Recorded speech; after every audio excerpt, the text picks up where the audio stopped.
വിളകളിൽ avocado ഉൾപ്പെടുത്തി ഉൽപ്പാദനം വർദ്ധിപ്പിക്കുന്നതിന് നയപരമായ നടപടി വേണമെന്ന് മുൻ കൃഷിമന്ത്രി VS സുനിൽകുമാർ അഭിപ്രായപ്പെട്ടു. കൊണ്ടോട്ടി ചിറയിൽ അഗ്രോ ഗാർഡനിൽ അവക്കാഡോ ശില്പശാല ഓൺലൈനായി ഉദ്ഘാടനം ചെയ്യുകയായിരുന്നു അദ്ദേഹം. നമ്മുടെ കാലാവസ്ഥയിൽ നന്നായി വിളയുന്ന അവക്കാഡോ വേണ്ടത്ര വിപണിയിലെത്തിക്കാൻ നമുക്ക് സാധിച്ചിട്ടില്ല. സാധ്യതകളുണ്ടായിട്ടും പ്രോത്സാഹനവും അവബോധവും കുറവായതുകൊണ്ടാണ് ഇത്. സ്വകാര്യ നഴ്സറികൾക്ക് ഗുണനിലവാരമുള്ള തൈകൾ നൽകാൻ കഴിയുന്നത് അവക്കാഡോ കൃഷി വ്യാപിപ്പിക്കാൻ കാരണമാകും. ആവശ്യമെങ്കിൽ നമ്മുടെ കാർഷിക തോട്ടം നയങ്ങളിൽ ഇത്തരം പഴങ്ങളെ കൂടി ഉൾപ്പെടുത്തി പരിഷ്കരിക്കേണ്ടതുണ്ട്. ഭാവിയിലെ കേരളത്തിന്റെ ഫ്രൂട്ടായി അവക്കാഡോ മാറുമെന്നും അദ്ദേഹം അഭിപ്രായപ്പെട്ടു. ഈ അവക്കാഡോ എന്ന വളരെ പ്രധാനപ്പെട്ട ഒരു പഴവർഗ കൃഷിയെ സംബന്ധിച്ചുള്ള ഒരു സെമിനാർ ആയതുകൊണ്ട് വ്യക്തിപരമായിട്ട് എനിക്ക് വലിയ താല്പര്യമുള്ള ഒരു കാര്യമാണ്. കാരണം ഞാൻ കൃഷിമന്ത്രിയായിരിക്കുന്ന സമയത്ത്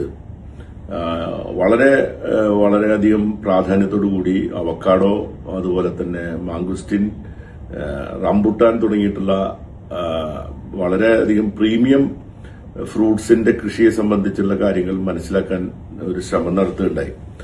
അപ്പൊ അന്ന് മനസ്സിലാക്കിയ കാര്യങ്ങൾ വെച്ചുകൊണ്ട് നമ്മുടെ കേരളത്തിൽ ഇത് വളരെ കമേഴ്ഷ്യലായി തന്നെ കൃഷി ചെയ്യാൻ പറ്റും എന്നുള്ള ഒരു പഠന റിപ്പോർട്ടാണ് എനിക്കന്ന് ലഭിച്ചത്. ആ പഠന റിപ്പോർട്ട് അനുസരിച്ചാണ് അന്നൊരു നയപരമായിട്ടുള്ള ഒരു വ്യതിയാനം, ഒരു മാറ്റം നമുക്ക് ഈ തോട്ടവിളകളുമായി ബന്ധപ്പെട്ട കാര്യം ഉണ്ടാക്കണം എന്ന നിർദ്ദേശമെന്ന് കൃഷി വകുപ്പ് സർക്കാരിന് മുമ്പിൽ വെച്ചത്. അതിന്റെ പ്രധാനപ്പെട്ട കാര്യം, നമ്മുടെ കേരളത്തിൽ പല സ്ഥലങ്ങളിലും പ്രത്യേകിച്ച് അവക്കാഡോ കൃഷിയായിട്ടല്ലാതെ വളരെ അധികം വീടുകളിൽ ഇത് വെച്ച് പിടിപ്പിച്ച് കൃഷി ചെയ്യുന്നവരുണ്ട്. ഇപ്പോൾ വയനാട്ടിലെ ഞാൻ നേരിട്ട് പോയി കണ്ടപ്പോൾ അവിടെ വളരെ വ്യാപകമായിട്ട് അവക്കാഡോ പഴങ്ങൾ കൃഷിയെല്ലാം വീടുകളിലുണ്ട്. അപ്പൊ അവരതിന് പറയുന്ന പേര് എരുമപ്പഴം എന്നാണ്. കാരണം ഇതിന്റെ ഒരു വാല്യൂ എന്താണെന്നോ ഇതിനുള്ള സാധ്യതയെ പറ്റിയിട്ടുള്ള ചെറിയ അഗ്രോ ഗാർഡൻ ഈ ബട്ടർ കൃഷി, അവക്കാഡോ എന്ന് പറഞ്ഞ കൃഷിയെ സംബന്ധിച്ചിടത്തോളം ജനങ്ങളെ ബോധവൽക്കരിക്കാൻ വേണ്ടിയിട്ടാണ് ഇന്ന് ക്ലാസ് വെച്ചുള്ളത്. നമ്മുടെ നാട്ടിൽ പൊതുവെ അവക്കാഡോ കായ്ക്കാറില്ല. അവക്കാഡോ പല വീടുകളിലുണ്ടെങ്കിലും 6, 7, 10, 15 കൊല്ലം കഴിഞ്ഞ് കായ്ക്കാതൊക്കെയാണ്. ഈ തണുപ്പ് പ്രദേശങ്ങളിൽ നിന്ന് ഉണ്ടാകുന്ന അവക്കാഡോ ഇവിടെ ഉണ്ടാകാൻ സാധ്യതയില്ല. അത് മനസ്സിലാക്കിയിട്ടാണ് ചെറിയ അഗ്രോ ഗാർഡൻ ചൂട് കാലാവസ്ഥയിൽ കായ്ച്ച അവക്കാഡോ നമ്മുടെ നാട്ടിലുണ്ടോ എന്ന് അന്വേഷിച്ചത്. ഏകദേശം 100ഓളം മരങ്ങൾ നമ്മുടെ നാട്ടിൽ കായ്ച്ച് നമുക്ക് കണ്ടെത്താൻ കഴിഞ്ഞു. വർഷത്തിൽ 2 തവണ കായ്ക്കുന്നത്, കിലോ ഉണ്ടാവുന്നത്. അങ്ങനെ അതിൽ നിന്ന് 2-3 കായ്ച്ച് 5, 6, 7 വർഷം കഴിഞ്ഞ നല്ല മരങ്ങൾ സെലക്ട് ചെയ്ത് അവക്കാഡോ തൈ ഉണ്ടാക്കി, ബട്ടർ തൈ ഉണ്ടാക്കി വിൽപ്പന നടത്തുന്ന പരിപാടി നമ്മൾ നടത്തുമ്പോഴാണ് ഇതിനെ സംബന്ധിച്ച് ആൾക്കാരെ ബോധവൽക്കരിക്കണം എന്ന ഉദ്ദേശത്തോടു കൂടി ഇന്നൊരു ക്ലാസ് സംഘടിപ്പിച്ചത്. അത് കേരള അഗ്രികൾച്ചർ യൂണിവേഴ്സിറ്റിൻ്റെ അമ്പലവയലിലെ നജീബ് സാറാണ് ക്ലാസ് എടുക്കുന്നത്. അപ്പോൾ ആ ക്ലാസ്സിൽ നമ്മൾ ആളുകൾക്കൊക്കെ ഇതിന് സംശയം ദൂരീകരിച്ചാൽ ഒരു നല്ല ഭക്ഷ്യവസ്തുവാണ് അവക്കാഡോ. ആളുകൾ